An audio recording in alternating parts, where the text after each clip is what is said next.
All countries have a head of state. In Britain, it's the Queen. She's not a ruler, she's a constitutional figurehead. Her face is on every stamp, coin, and note. And it's her government, her church, and her armed forces.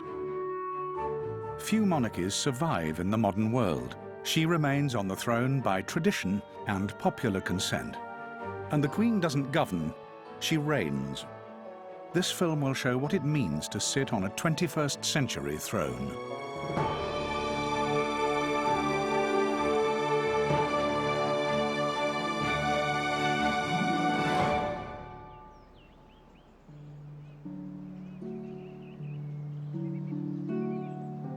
Every summer, the Queen and her court move to Balmoral, her Scottish retreat. The Queen is on holiday, but the state is not. She can never fully relax. Oh, you're already at bed. Come on! Come on! The monarch is always in touch with her Prime Minister, and once a year, he comes to stay. Well, right at the moment, we're waiting for the Prime Minister and Mrs. Blair, who are going to come and spend the weekend at Balmoral. Monarchs reign for life, but politicians come and go. This will be the last Balmoral weekend for the Queen's 10th Prime Minister.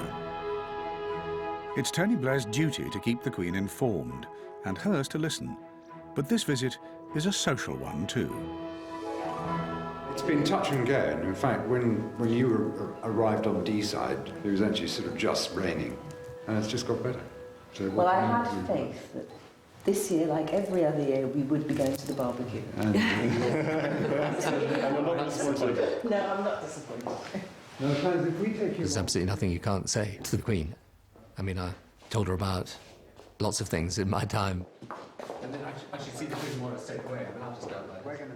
You know, everything from she being pregnant with Leo through to, you know, major decisions that you take, because the one thing that you know is that she will never divulge anything to anyone. She is the person, probably more than any other person, that you can have a completely and totally discreet conversation with, and it will never go further. Prime Minister. Amen. You've just been having tea, have you? Yes, I Charles? just had tea with Prince Charles. It was very nice. Good. Garden's looking very nice, isn't it? It's looking fantastic. The house is Yeah. Thank you. Had you seen the new sort of gazebo and wall? Yeah. It's grown, isn't it? Yeah, and also on a day like this, it's just wonderful. Yeah. Well, it wasn't like this morning. It's very grey and threatening. But we saw you pass over the Bremar gathering. Did you see all of us? No, we didn't. I think we just sort of shot through. I was thinking we probably must have passed at some point. The two aeroplanes went quite close past in front of us. All right. So we thought we were arriving at the... And I gather Mrs. Blair was doing Bernardo's yesterday with Sir Fred Goodwin. Yeah, exactly. Because he also came by helicopters. When the Queen is in London, the meetings are more businesslike. There's a weekly audience between the Prime Minister and the Queen. It's actually no real formula to it. It lasts about an hour. But you go through the topics of the day, but also range a little bit broader than that. And it gives you a chance to have a very frank conversation about some of the issues which can be very tricky and very controversial. I mean, the Queen will often have a list of topics she wants to raise, but it's a very free-flowing discussion. And over the years, as I've got to know her better and she's got to know me better, then it's become informal, but very good. We've got quite a short drive. Yes. I don't know which way we'll go. We may not come out here. We'll wave otherwise. Yes. Thanks, man. The amazing thing about the Queen is that because Winston Churchill was her first Prime Minister, she has got an absolutely unparalleled amount of experience. I mean, you can sit down and talk to the Queen about the major foreign policy events of the 50s or the 60s or the 70s, 80s, 90s. She's been through it all, and she's talked with the prime ministers of the day, and she has a very shrewd and intuitive sense, I think, in any event, about politics with a small p.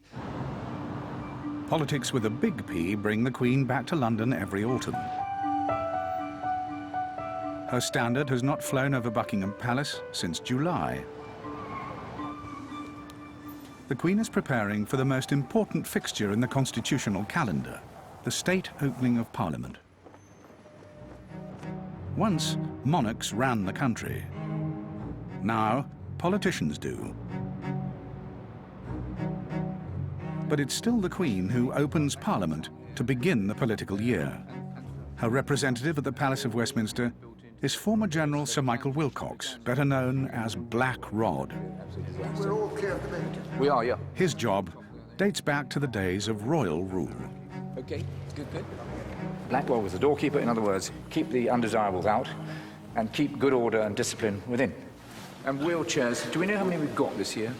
In 1522, Henry VIII moved out with his family and his court, but he left behind Black Rod. And my statutes of 1522 say ye are to keep the doors of the High Court that is called the Parliament. So from 1522, Black Rod has been here. Get rid of that and put the box there. When the Queen opens Parliament, she sits in the House of Lords. But the real power is in the Commons. Black Rod is the go-between. The Queen sends her messenger down, and Black Rod is the Queen's messenger.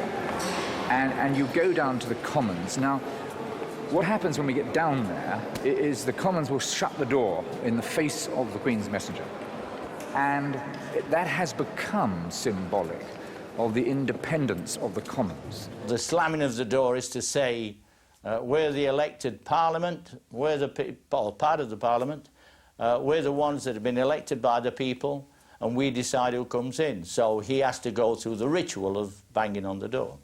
This is the door that gets slammed on me, and that's where I hit it. I like it. Makes a nice mark.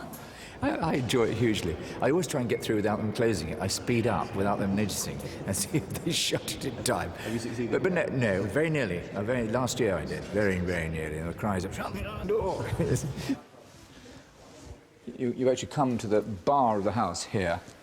And of course the chamber is absolutely crowded. And whoop, walking over. Now, Dennis Skinner sits there, so you stop right alongside him. He turns to one side of the chamber and said, the Queen requests your presence in the other house, and nods, and then he turns to the other side and says the same thing. And I happen to be in the corner seat, and have been for many years. Labour MP Dennis Skinner is known for heckling before the Queen's speech. And I remember there was a hullabaloo about the Queen taxes. It was the issue of the moment. And so when he turned to me and the others on that side, I said, tell us to pay our taxes. Parliamentary ceremony hides centuries of quarrelling and a bloody civil war. The state opening is not a celebration of royal power, but of constitutional compromise, which allows the monarch to sit on the throne and an elected government to rule. So Black Rod will lead the elected MPs through to the splendour of the unelected Lords.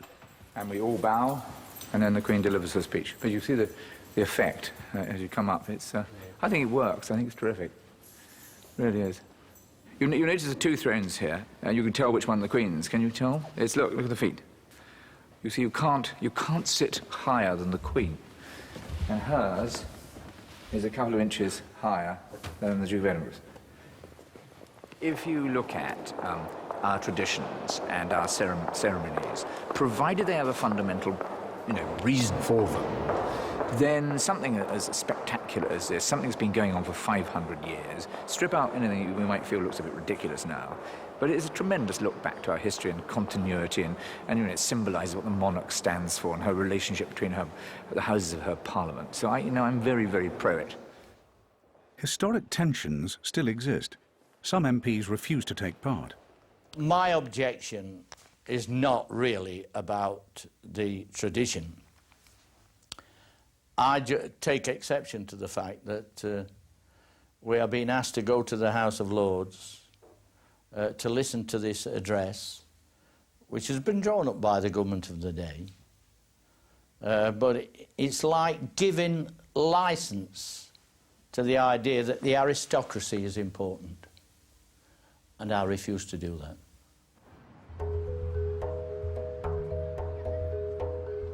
Away from Parliament, the Queen has many other regular constitutional duties as head of state. She is Supreme Governor of the Church of England and Defender of the Faith, and is known to be a devout Christian. She takes her role very seriously. But Britain is now a country of many faiths. Whatever the Queen believes herself, a modern head of state must include all major religions and promote understanding between them. Dr. Natubai Shah, Imam Maulana Raza. Today, leaders from 9 faiths present the Queen with a special medal in recognition of her efforts to bridge religious divides. Thank you very much indeed. It's lovely, isn't it? It is only one Islam. Is it really? There's no other. It's very exciting, isn't it? Thank you very much indeed. It was very kind. I think it's especially important right now. All the trans being said in the last 3 or 4 years, it's become important in a way that it wasn't before. Yeah, I mean, originally it was just a good idea, wasn't it? But now it really is important. It's important, some think, because in a society of many faiths, an idea of what it means to be British can be lost. Today, at least, there is a sense of unity.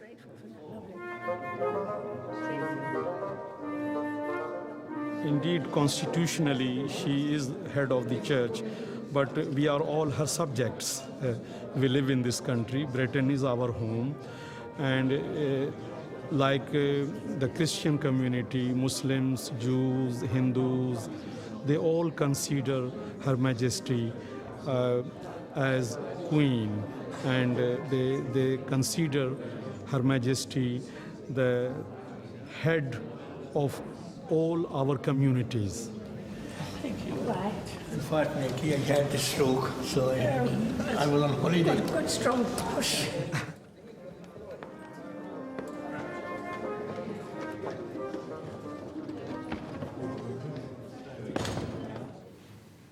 The Defender of the Faith is also head of the Defenders. All soldiers swear allegiance to the Queen, even if they must do what the politicians tell them. And so you've taken... I've taken over the first town, and we've moved to Cyprus since we last met them. And Here, the Royal Welsh update their Colonel-in-Chief on the regiment's deployment. Yes, we were in Iraq in 2004. 2004, yes. Well, it all looks as though it's changing a bit, doesn't it? But I don't... One doesn't... It is now, yes, with the announcements of reduction of 1,500. I don't think it's very much, but... No, this is something that is clearly agreed by the Iraqis and the Americans. Here's hoping that it works. Let's hope so, yes. So you've been commanding there? Well, Hugh's just handed over, so I've just handed over, ma'am, and we're sort of busy training to go to Iraq on the 15th of May. That'll be our 3rd tour to Iraq in about 6 years, well, since 2003. It comes around terribly quickly, doesn't it, I'm afraid? Yeah. Which, for most of the soldiers, isn't a problem, because they're right up for it. But there are 1 or 2 who are suffering a little bit of Iraq fatigue and would rather go to Afghanistan or somewhere different for a change, given the choice. A different sort of sand. Absolutely. Different medal. Monarchy is symbolic, above all, of power, and the monarch's grandest symbols are kept at the Tower of London. Some of the crown jewels will play a central role at the state opening. They're so precious that when they leave the tower, they must take a secret journey. Only one man can touch them. David Thomas, the crown jeweller. The position of crown jeweller is a personal appointment from the sovereign, and it was first created by Queen Victoria in 1843.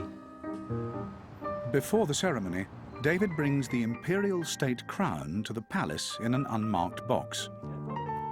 The head that wears the crown must be comfortable with its weight, so she'll try it on before the day. First crown was first made for Queen Victoria's coronation in 1838.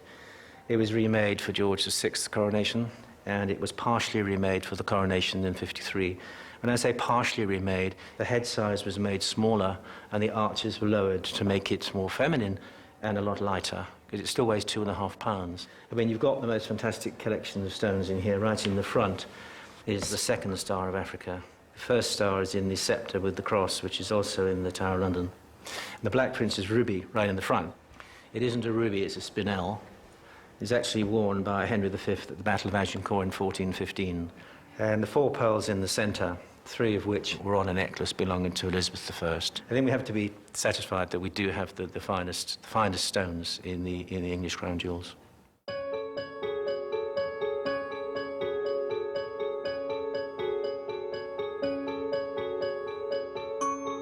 A day ahead of the Queen's speech, the key players are rehearsing the ceremony.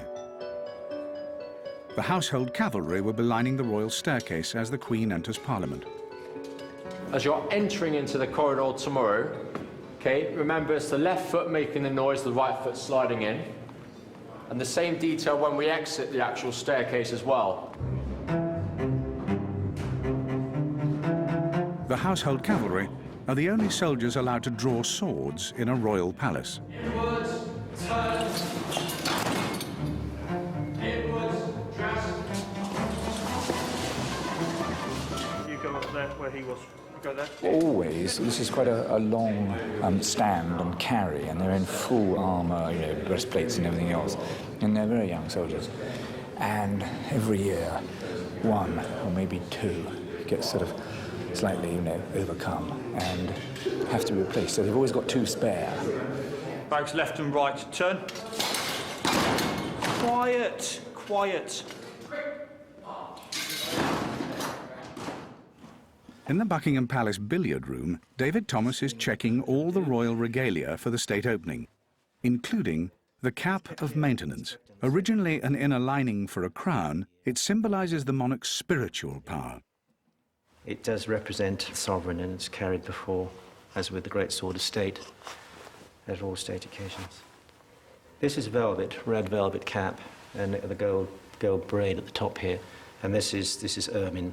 Ermine comes from the winter belly of a stoat. So if we ever need to replace ermine, we've got to go and find a stoat in the winter to get the fur from the belly. That's how you get the little black marks. And now it's ready to be carried in the carriage which goes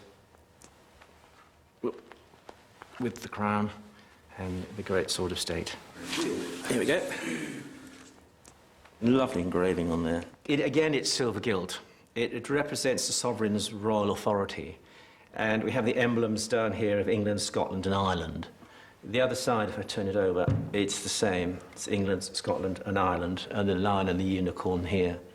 Now, Wales is not represented, because Wales being a principality, it doesn't get represented, and being Welsh, it's very difficult for me to accept, but I'll go along with that anyway.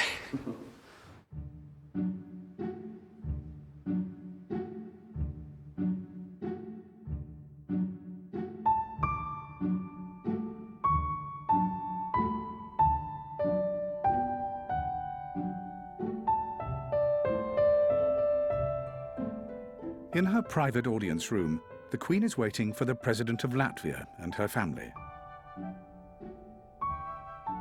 It's a get-to-know-you exercise. The Queen will soon be visiting the Baltic states of Latvia, Lithuania, and Estonia. The President of Latvia, Your Majesty. During Latvia's days under Soviet rule, President Freiberger lived in Canada, where the Queen is also head of state. Well, you see, I thought it was rather strange for Canadians to have a queen who's living overseas so far away. But as time went by, I realized what it meant and the advantages of a monarchy in terms of the monarch being the head of state. I hear you're actually working here, aren't you? Yes, based in London.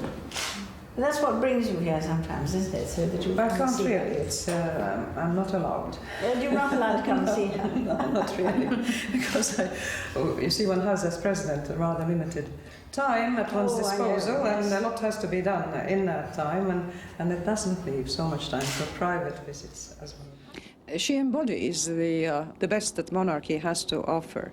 In other words, a person who, as a symbol of the power of the state, but at the same time it's a human being, and a human being who actually has to work in order to do that. So would you like to come? Thank you. Would you like to sit here? Would you like to sit over here? All right. And she also has a lot of charm and a lot of personality, so that I think with that personality, if she had not been born a queen, she certainly would have won, I think, elections with no difficulties at all. Westminster is rehearsing the state opening of Parliament. The Duchess of Norfolk stands in for the Queen. 4 pages, who must all be shorter than the monarch, will carry her train. Friends of the royal family, their reward is a day off school. If you go up onto the top step, because if you hang back, it'll probably have the effect of just pulling back on the Queen's shoulders. Can I just go like that? Yes, that's okay. Okay. And then when you lay it down, what you're really after is that it's rather smooth. Absolutely. It would be brilliant. I'm a bit nervous. You've done anything like this before? No. No, we've got 2 doing this for the first time, and 2 veterans who... Absolutely. That's why they're so relaxed at the back. We're waiting for Mr. Strawberry. He's not quite here, so we're just going to start without him. Yeah. Despite all the planning, one key player is missing. I can make a telephone call, but I don't know if that's going to achieve anything. Don't achieve anything at all. I presume he knows about Exactly. it. Does he know? Oh, yes, absolutely.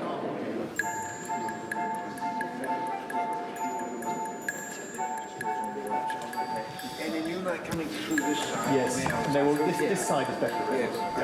Yeah. And then the Queen will sit down and say, "My lords, pray be seated." The House of Lords will sit.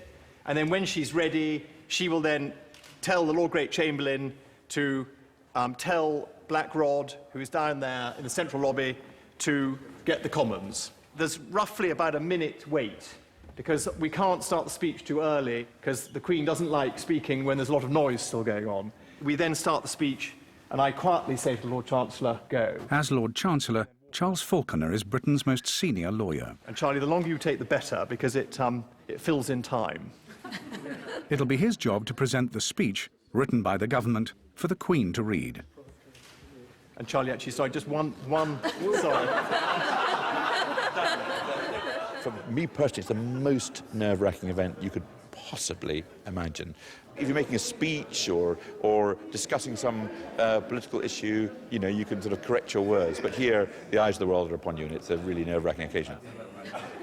Like that. Do you see what I mean? Brilliant. I carry this great purse, and this great purse has got one bit where the speech goes in and will be held in, but if you put it in another bit, it slips straight through. So you're convinced as you open the purse, you will find nothing there except a dry cleaning ticket. That's happened every time, in your life. It is the best man at the wedding syndrome where you can't find the ring. And I don't know what happens. Do you say, right, we'll just cancel this year's legislative programme? I'm afraid we lost the speech, and that was it. So you feel everything depends on it. Well, Sue Hussey's offering to come and give you lessons. In effect, there should be Lord Chancellor, you... Jack Straw, leader of the Commons, is 30 minutes late. Okay. Okay, we have to slightly improvise how we all get in. Okay. And then as she passes, we just bow. Okay. Okay? Right. Do you see what I mean? Because she's behind us, she's going to go on into the robing room, but we sort of stop here and halt. I'm sorry we started without you, but... No, it's fine. I'm sorry I was late. But you're waiting to process that way. See what I mean? Lady Hayman, the new Lord Speaker, is a novice. I know exactly what we're doing. That's fine. I'll look after you, son. On the day, everyone's in uniform, and it all works beautifully. Trust me. No, I'm just worried about the robe. I'm worried about stairs and the robe. Yeah. Yes. Jack can hold you if you've got a moment. If you have a... Well, the first thing is, if you get a perfect rehearsal, you get a disastrous performance. So we don't mind if some things seem a bit frayed at the end. No, well, you can see how complex it is. If you've got any questions, do come and ask them. But rehearsal over. I'm sure tomorrow will go extremely well. Thank you for coming. Thank you.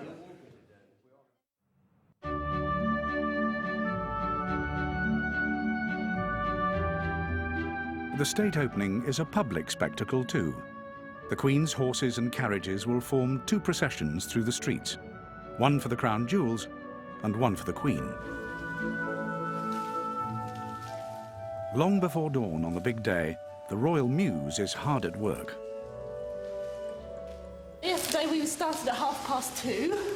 Today it was more between 4 and 5:30. We've just taken the horses out for exercise first to make sure that they're a little bit tired, because obviously there's a lot going on. So we just try and take the edge off of them before.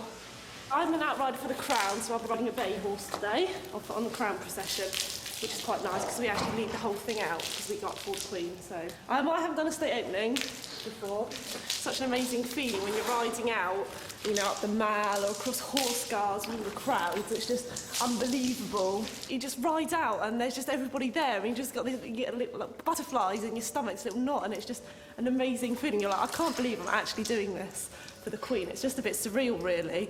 And then you come back and you're like, did that really happen? Was I really there? It's amazing. Every member of this mounted caste has a special costume called the full state livery. Thanks, sir. Alex Mattinson is in charge of the wardrobe. There you go, Jack. Hey, Vicky. How you doing? The jackets over on the other side are worth, roughly about 10 to 15,000.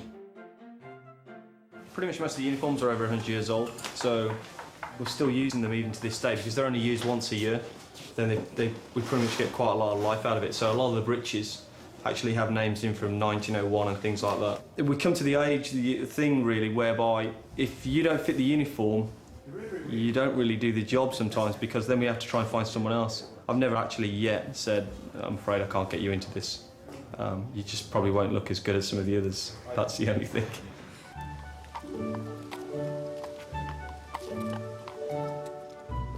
There's always a few nerves before you go out, just that, you know, your horses are going to be good and everything, but they went well on the rehearsal yesterday, so it should all be fine. The imperial state crown, the cap of maintenance and the sword of state represent the powers of the sovereign and travel to Westminster ahead of the Queen. I'm with the carriage over there, which is the Alexandra state coach, I think, with the crown in.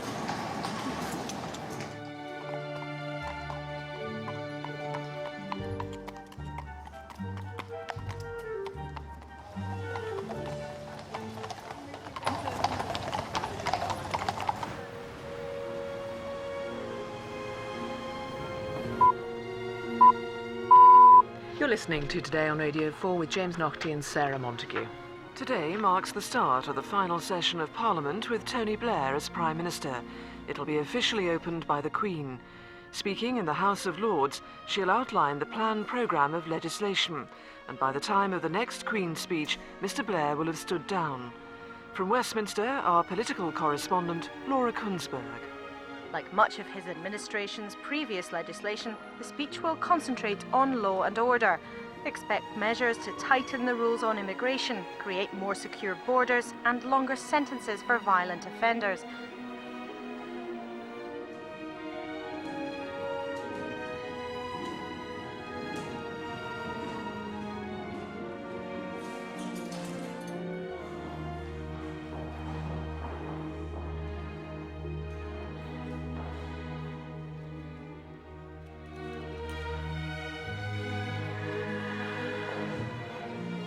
The Prime Minister may have a minor role on the parliamentary stage today, but it is he who has written the speech. I've always thought that the monarchy has a unifying role to play. And when we put on, that wonderful ceremony of the state opening of Parliament, personally, I think that's great. I think people love to see it. They know it's a ceremony. I mean, they're not seriously thinking the Queen's, sat down and written out the Queen's speech herself. They know, of course, that it's a piece of pomp and ceremony. But what's wrong with that? She arrives at the royal gate, which is at the bottom of the stairs. She's greeted warmly, climbs to the top of the stairs, then goes into the royal dressing room, and I think between 5 and 10 minutes go by. The doors open, and the most important person in the realm is revealed, and yet the most important person in the realm is a constitutional monarch. It is the state in all its absolutely stunning pomp.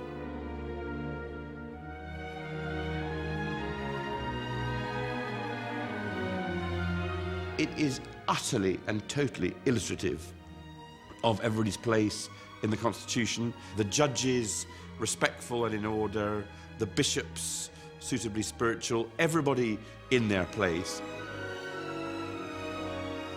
She summons the Commons, but it is those very Commons that she has summoned who, by producing the government, have required her to read that speech.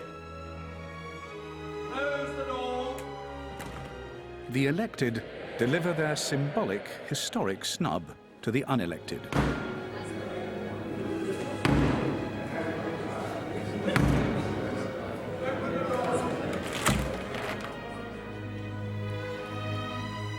Mr. Speaker, the Queen commands this honourable House to attend Her Majesty immediately in the House of Peers. Have you got Helen Mirren on standby?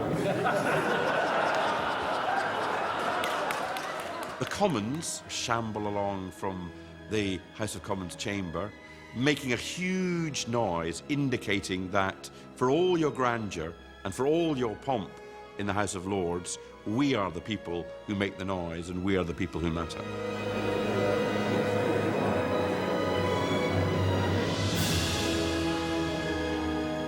I hand over on behalf of the government the speech. And then she reads out what it is that her government is going to do. My Lords and members of the House of Commons, my government will pursue policies aimed at meeting the challenges which the United Kingdom faces at home and abroad. A stable economy is the foundation of a fair and prosperous society. My government will continue to maintain low inflation, sound public finances, and high employment.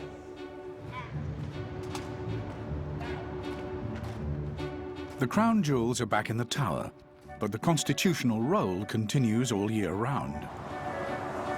The Queen will soon appoint her 11th Prime Minister. For now, Gordon Brown is still Chancellor. On the eve of his last budget speech, he comes to share the contents with the monarch.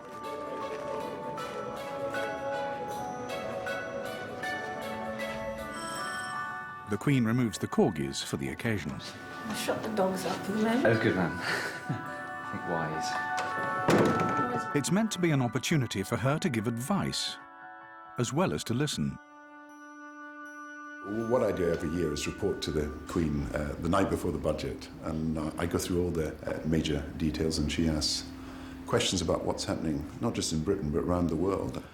Well, what obviously she'll be interested in and is interested in is the welfare of our armed forces. You know, just about every member of her family has served the country in one way or another. The Chancellor of the Exchequer, Your Majesty. Good afternoon, Your Majesty. Thank you very much for meeting me today. Well, like I said, it's come round again awfully quickly there, hasn't it? It has indeed, and I have got some good information for you, and I've also got something to tell you about how we're trying to support the troops in Afghanistan and Iraq. So Good. Well, I know there's a family interest as well because of the... well, exactly, because Harry is... Well, I think he's a very brave young man and very courageous, and we'll certainly do everything we can to support him. But I thought I would say that the first thing I'll do in the budget is put more money for our troops in Iraq, Afghanistan, and also for all the other places around the world where they're doing such a good job as well. Yes, because they're very pushed all round, aren't they, now, with so many places. Yeah. So we would put extra money in for that. And I was in Basra, and I thought that the morale was very high. And I thought that very young, but doing a great job, and very determined and enthusiastic. Yes, and I mean, I saw the Royal Welsh the other day, and they've got a lot of Black Watch who volunteer to go with them. That's right. You know, people are keen to go, you know. I'm hoping to go to Afghanistan in the next few days after the budget to see... Oh, are you? Yeah, to see how... That's because Anne went She out. did, and yes. That was a very good thing to do. And I think these visits do help the morale of the... And I think Anne has forces. just been in Iraq. Yes, and she does a wonderful job doing that, and so do all of you. And Andrew went to look at the helicopters, though, because that's his favourite. You know. I think when you start coming to talk about the budget, you feel that you've got to present all the formal parts of the budget in order and in some detail. And I think you quickly realise that what the Queen wants to know is what are the central things, and she wants to talk about what's happening to all the different industries and places she's visited. And she's both sympathetic and very helpful to you, and at the same time, she's got very good advice about some of the issues that are worrying people at the time. And I think, even although it's the last stage of a budget process, sometimes you go back and change a bit of your speech. It's not just the political bigwigs who have private meetings with the Queen. Every year, beyond the public gaze, hundreds of audiences take place. The Queen meets diplomats, clergy, heads of state.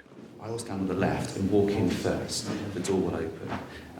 And if the President is on my right, and we'll walk in two paces or so and stop, and I will announce the President of Estonia and Dr. Rutel. I have this pronounced correct? Yes, good. It was very well. Oh, thank you.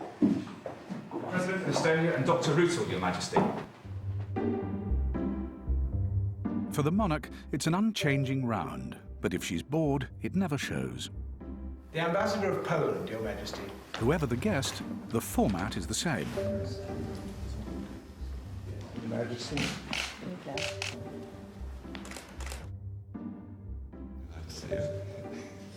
A Lord Chamberlain arrives. This is your badge of office. Well, I've heard all about it.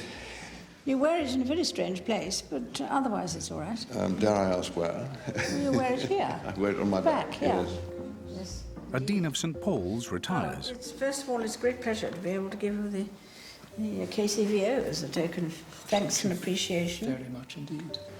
How long have you been in Scotland? You've been... After 55 years, the Queen's conversational repertoire is finely tuned. Is it? Is it like what you expected it to be like? Is this your first visit here to Scotland? Is it like what you thought it was going to be like? At the end of the meeting, the Queen presses a discreet buzzer and the doors are opened.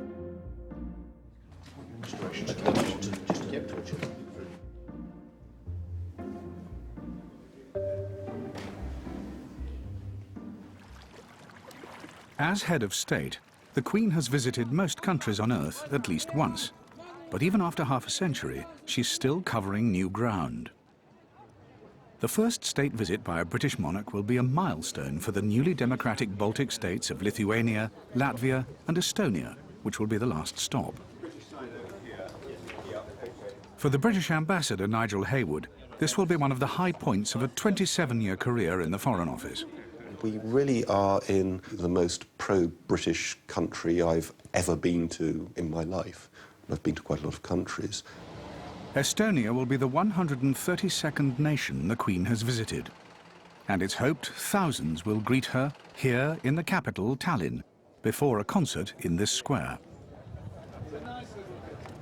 Louise, the ambassador's wife, keeps an eye on the planning. We're in the Town Hall Square now, and they're looking at where the Queen is actually going to sit when she looks at the concert, which is the platform over there. They're going to put on a sort of platform where people are going to sing at her. And they're busy discussing whether I think she's actually going to get on the platform, get off the platform, and where she's going to sit in relation to the platform. To get your head of state out to a post that you're in must be every ambassador's dream. We know it's a lot of work and everything like that, but just to have her here. And we never thought we would. We just didn't think. The request was sent in. Please, could you consider coming to Estonia? And we just didn't think that she'd be here when we were here. So we are so lucky.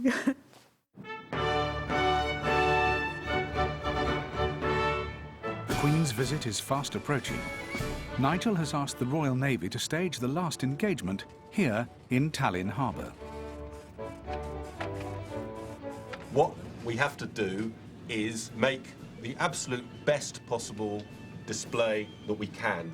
If you think of the most over-the-top, jubilant, all-happening thing that you can come up with, then you'll be halfway to what we want to achieve on this. This really has to be a brilliant send-off. And as I said to my staff this morning, keep smiling. One of the huge problems of diplomacy is that it's very difficult to quantify the impact you have on political situations or bilateral relations. What, of course, we do benefit from is the general sense of pro-Britishness and goodwill that the visit will engender. HMS Liverpool is not here just because the Lord High Admiral is coming to town. Estonia is a new NATO ally and has just bought 3 British mine hunters. The Queen will mark the deal on board this Royal Navy destroyer. Louise is her stand-in at the rehearsal. I genuinely don't know why foreigners should be interested in our Queen. I have no idea, but in every country we've been in, that's been the sole topic of conversation that people have really wanted to know about. Good afternoon, Your Majesty. Commander Henry Duffy, Captain of HMS Liverpool. Very nice to meet you, Commander. Absolutely delighted. You know, they're sort of interested in our Prime Minister. The one thing they want to know is, what's our Queen doing? Oh, what's her family doing? Oh, you must know, because you come from Britain. Admiral, you need to chit-chat with the Queen here now. Sorry? You're going to have to talk to the Queen. Small talk.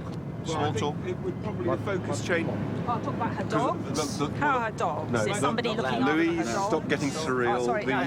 The focus then changes to the... As far as I know, I just wander around after them all and introduce people if they need to be introduced. I just hope I remember all the names. The Queen wants to point out puddles. Yeah, I think... She won't want to step in. I think you can rely on Commander Duffy to have removed every puddle.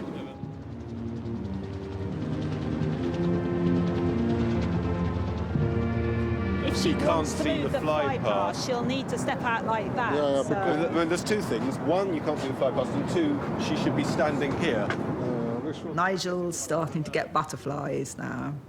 It's only because once the actual visit starts, there is nothing he can do because he will actually be with the Queen the whole time.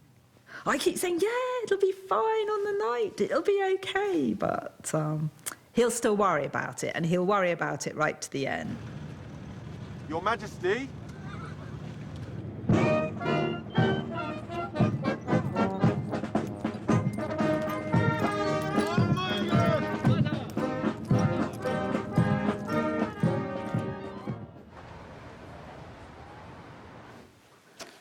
This is quite an interesting corridor. It has a few pictures of, again, royal family occasions. Penny Russell-Smith, the Queen's press secretary, has invited the Estonian media to the palace.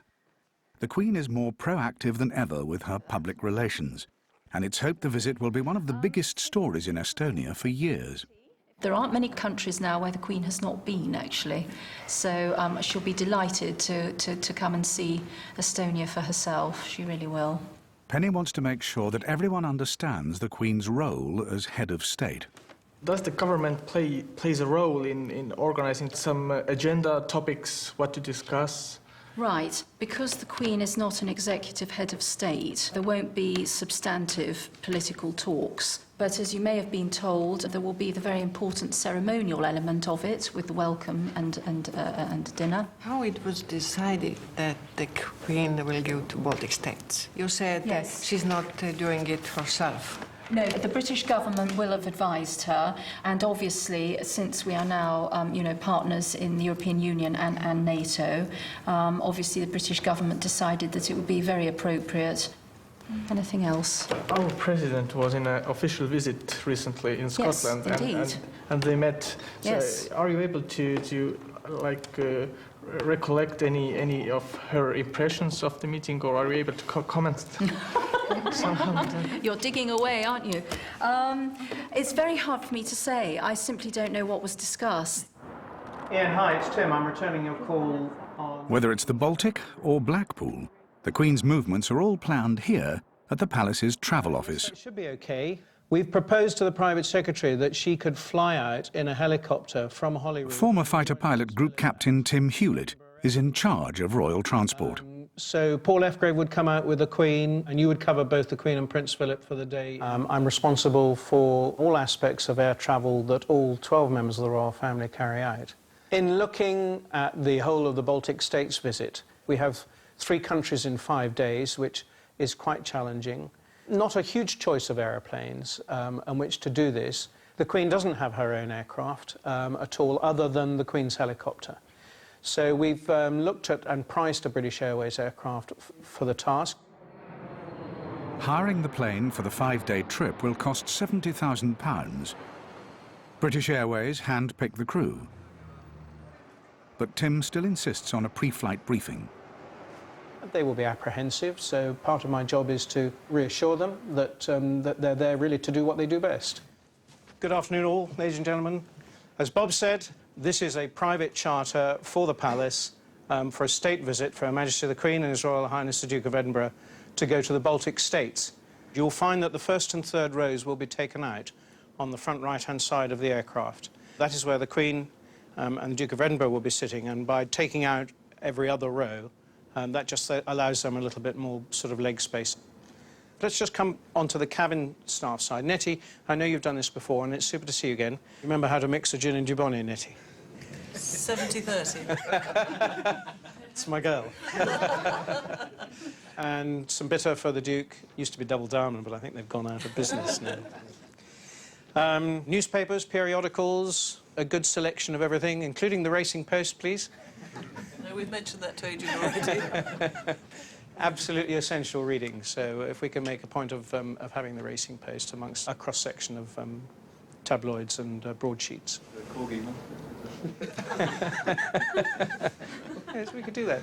I was privileged to go to collect the Queen Monday, and we flew down with 20 passengers and 10 dogs. And if those dogs had air miles, I tell you, they've logged up quite a few in the time. So, but in the cabin, it's business as usual. Thank you very much for your time, everyone. Thank you, Tim. Thank you, Tim.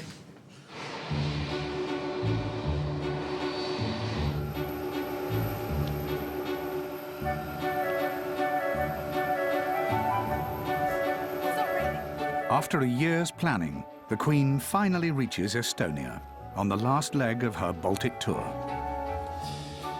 She's greeted by the British Embassy team before heading off to the customary state welcome from the President.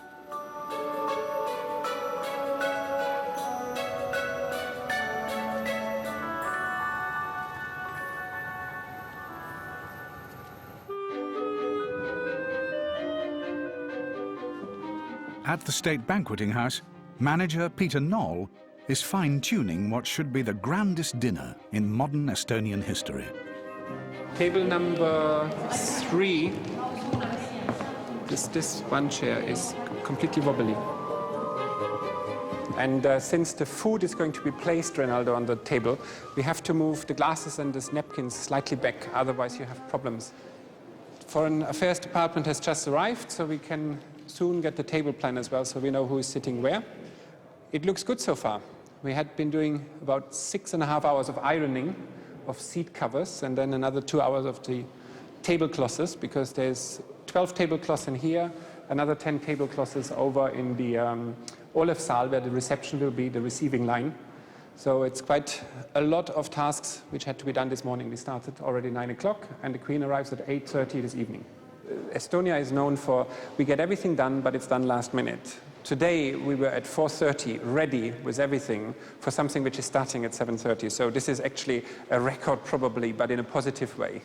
In the main room behind the flowers, we're hiding a tissue box for the Queen, just in case she sneezes. The guests are all in place for the ambassador's reception. If, as they come to the bottom of the steps, you feel moved to spontaneous applause, that's fine.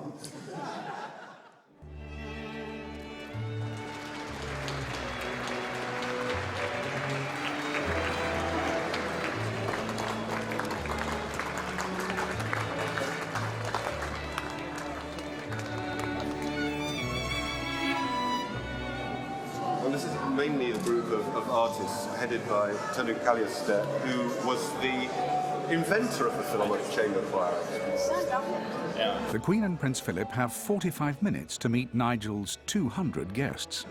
Kulika Silast is the foreign policy advisor to the Prime Minister. Her husband is in Afghanistan. So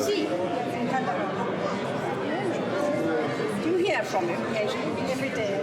He's got a paper. An email? Yes. Very comforting. my daughter went up there the other day. She visited me. And she says the dust is like talcum powder. It's not like sand. Yes, indeed. So it gets in everything. And very hot, well, either very hot or very cold.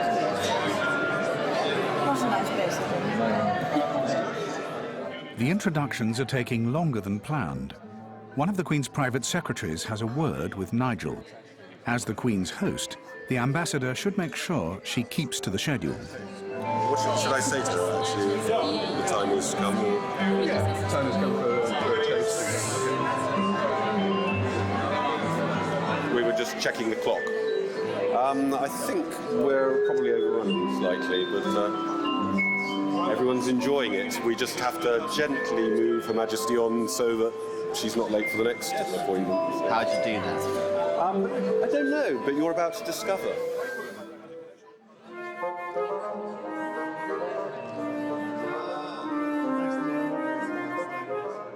Until someone intervenes, the Queen will just go on meeting, greeting, and thinking up questions.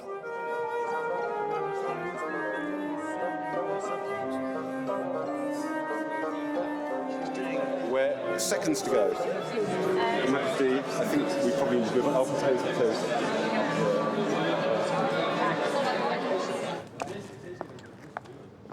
At the moment, the door to the service room is open. This is actually our standard team of 4 people in our restaurant. And in order to make a decision who was going to serve the Queen and who was going to serve the President, we made this morning a small lottery. So until this morning, nobody of them knew who was going to serve it. So they're not getting too nervous overnight. Queen will be Robert, and the President will be Oliver. Peter thinks of everything, even the choreography of the microphones. Not good. Not good. If I would be sitting here and have 2 persons coming at the same time, I would be claustrophobic. So I think that Ylvis speaks first, so we will bring first to Ylvis the microphone and then to the Queen, but behind each other, not at the same time, but within a flow. So it's not that you wait until she speaks.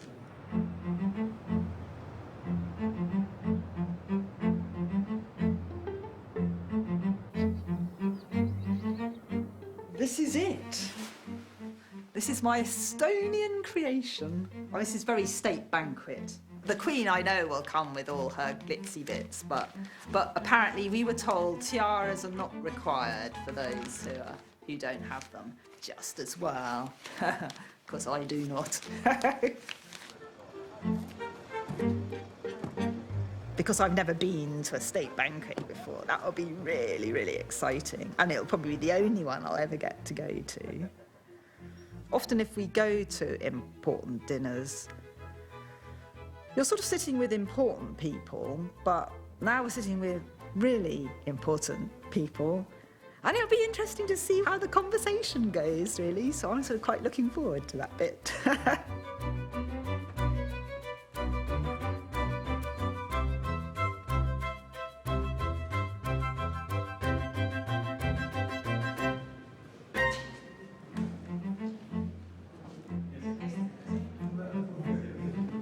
For the state banquet, the Queen is wearing the Grand Duchess Vladimir tiara. It was smuggled out of Russia during the Bolshevik Revolution. She and Estonia's new president, Toomas Ilves, wear the honors they exchanged earlier. For the Queen, the Blue Order of Terra Mariana. For the President, the Order of the Bath. Her Excellency, Herr Nigel Heywood. As Nigel and Louise met the monarch earlier, protocol dictates that they don't shake hands with her again. But all the other 92 guests must be formally introduced.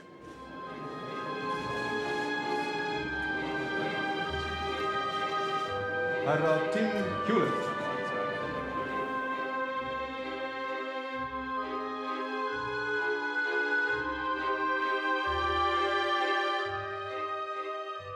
You have spoken about the historic ties between the United Kingdom and Estonia. Our shared history, particularly during Estonia's struggle for independence, is something that we will never forget. Join me in a toast to the President and the people of the Republic of Estonia.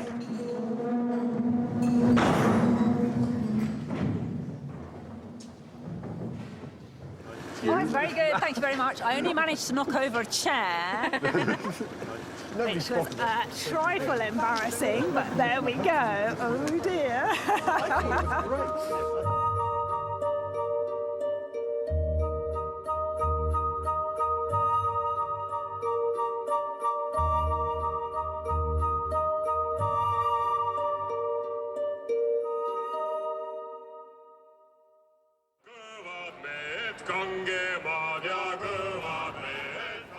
The final day of the state visit starts with the largest event of the entire Baltic tour, the Walkabout and Concert. Tallinn Old Town Square is packed. Is that wire going to be on the ground when the Queen arrives? Because she's tricked. Yeah. As Queen's press secretary, Penny Russell-Smith tries to keep the media happy without crowding the Queen. A practical solution is to let one camera film at close quarters and then share the results. But Estonian security is tight. Trick in filming the Queen is to try and stay ahead of her all the time. The problem is that you're often being pushed by local security, by palace security. You clearly don't want to get too close to the Queen anyway. You need to go to the car.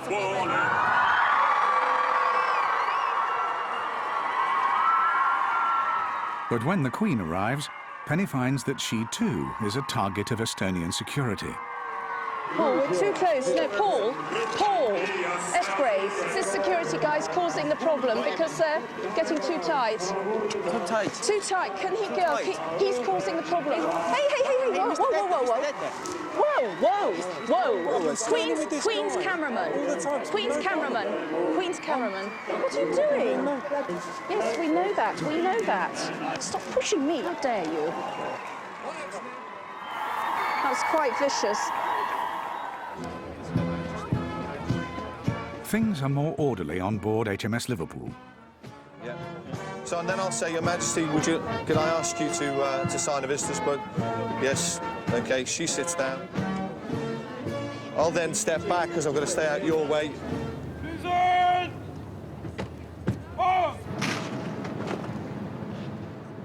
Point the side!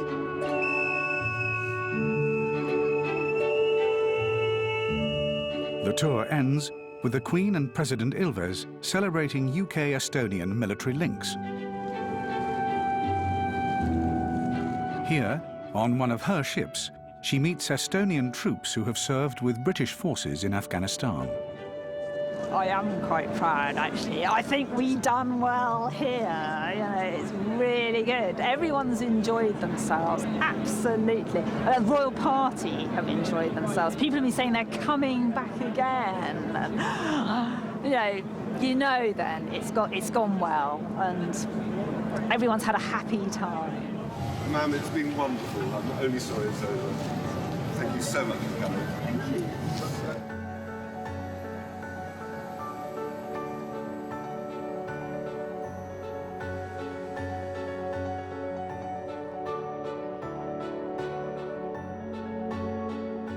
For the ambassador, it's been a diplomatic triumph. It's been such a great day. The trouble is, there's been about 3 occasions where I've nearly burst into tears, which is a bit embarrassing. It's a huge historic moment, and everyone's going to be talking about it for the rest of my time here and probably for my successors' times here.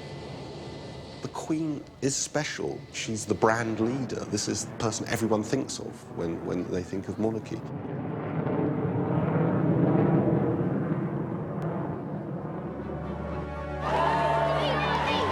Would you like a cup of tea, Master? Not at the moment. Just had lunch. There's this usual thing of why wasn't I wearing a crown? Yes. You have to say when it's too heavy. They're asking whether it would be all right to present the garlands at the beginning. Oh yes, I think that's all right. And they... I can get it over my hat. She asked me if I was covered in lard. It was lard, but it's not as much fun as you think. Yes.